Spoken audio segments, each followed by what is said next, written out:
মাংস খাওয়ার পর ভুলেও এই খাবারগুলো খাবেন না। গর্ভবতীদের জন্য জরুরি সতর্কতা। মাংস খাওয়ার পর ভুলেও এই খাবারগুলো খাবেন না, বিশেষ করে গর্ভবতী মায়েরা। আজকের ভিডিওতে আমরা জানব কোন 3টি খাবার মাংস খাওয়ার পর খেলে বিপদ হতে পারে, কেন বিপদ হয়, আর কিভাবে সঠিকভাবে খাবার খেলে মা ও শিশুর স্বাস্থ্য ভালো থাকবে। ভিডিওটি শেষ পর্যন্ত মনোযোগ দিয়ে দেখুন, আপনার জন্য খুবই জরুরি। প্রথম খাবার, দুধ বা দুধ জাতীয় খাবার।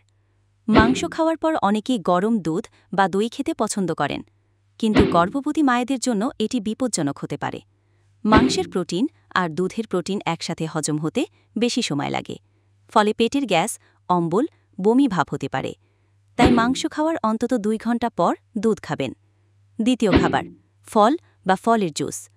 মাংস খাওয়ার পর সাথে সাথে টক জাতীয় ফল বা ফলের জুস খেলে হজমে ব্যাঘাত ঘটে। বিশেষ করে গর্ভবতী মায়েদের পেটের গ্যাস আর অম্বল আরও বাড়িয়ে দেয়। টক ফলের অ্যাসিড আর মাংসের প্রোটিন একসাথে হজমে সমস্যা করে, তাই মাংস খাওয়ার অন্তত 1 থেকে 2 ঘন্টা পর ফল খাবেন। তৃতীয় খাবার, বেশি মশলাদার বা তেলঝাল খাবার। মাংস খাওয়ার পর যদি বেশি মশলা বা ভাজা পোড়া খাবেন, তাহলে হজমের সমস্যা আরও বাড়বে। গর্ভবতী অবস্থায় এমনিতেই হজম কম শক্তিশালী থাকে, তাই মাংসের সাথে বেশি মশলা বা আরেকটা তেলঝাল পদ খাবেন না। এতে গ্যাস, বমি, অস্বস্তি হতে পারে।